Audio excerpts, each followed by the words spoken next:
সকালবেলা এটা কি দৈনিকের মতো এটা বলতে এনাদের কাছে অভিযোগ যে আসলে একটা পাওয়া যাচ্ছে ভালো, একটা পাওয়া যাচ্ছে খারাপ। তো আপনারা যখন রান্না করেন তখন এটা কি আপনারা দেখেন না? তাহলে এতগুলো মানুষ খাবার খেলো, এত বড় একটা ভালো রেস্টুরেন্ট, এটা বদনাম না?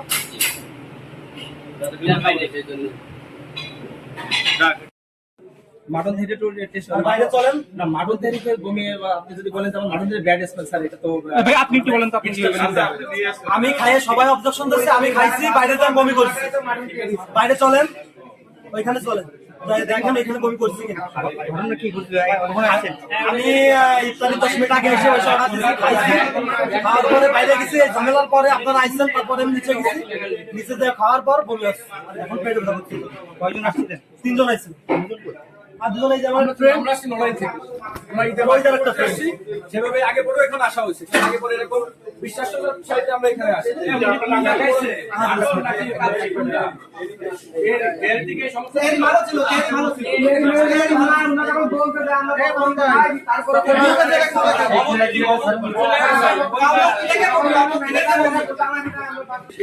আমরাও বুঝতে পারি বিষয়টা আসছে এবং যখন গেস্ট খেয়েছে আমাকে ডাকলো টেবিলে, 2টা টেবিলে আমি গেলাম। হ্যাঁ, যে মাটন কিছুটা স্মেল ছিল, যেটা পরে আপনাদের একটা প্রতিনিধি টিম যাতে আমি টেস্ট করেছি, খাবার সে আমরা রেখে দিয়েছি এখন ওইভাবে। তো যে যাদের একটু প্রবলেম হয়েছে, মাটনটা একটু ব্যাড স্মেল ছিল,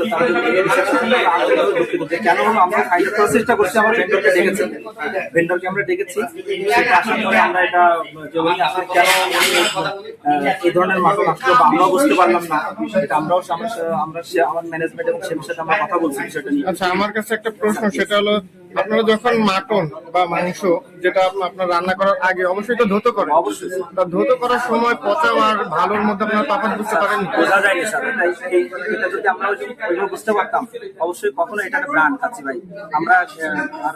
যে স্মেল গুলো আসছে সামান্য, এই ব্যাড স্মেল মাটন যখন মাংসটা এক পিস ইফতারের পরে প্রথম তো খেয়ে বুঝে ইফতারি করার পর যখন মাংস কামড় দিছি, ওর ভিতরে স্মেল আছে।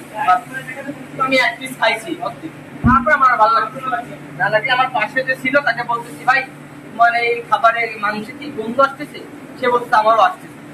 বলার পরে যখন ইফতারি শেষ, তখন ওই যে ম্যানেজার যে আছে আবুল বাসার নাকি, তাকে ডাকছে। টাকা পর বলছে, ভাই দেখেন তো আপনার এটা ধ্যান স্মেল আসছে কিনা। পরে বলে হ্যাঁ স্মেল আসতেছে। যখন বলছে স্মেল আসতেছে, তখন সবারই মানে আমার টেবিলে 4 জন বসছি, তারা পাশের টেবিলে অলওয়েজ এভরিথিং সব। এখানে একটা জিনিস হয়েছে কি জানেন, একটা মাংস ভালো, একটা খারাপ। আপনি এখানে রেস্টুরেন্ট না, ঠিক আছে, আপনি কি খাবারটা খাইছিলেন ভাই? এটা তো আমি সময় খাই না, এটা মাঝে মাঝে মধ্যে খান। এই খাবারটা যে এই যে খাবার দিছিল, এখান থেকে খাবার খাইছেন আপনারা? বুঝলেন না আমার কথা? কেউ খান না আপনারা? আপনি খাওয়ার জন্য এখানে আসছিলেন? আমি খাওয়ার জন্য। আমার নাম মোহাম্মদ তুইন। ঠিক আছে, আমি আমার ছোট ভাই আসছি। ছোট ভাইয়ের নাম মোহাম্মদ তামিম। তারপরে কি এখানে হয়? আপনার এখানে করতে? হ্যাঁ, এখানে করি। বিরিয়ানি কি? বিরিয়ানি।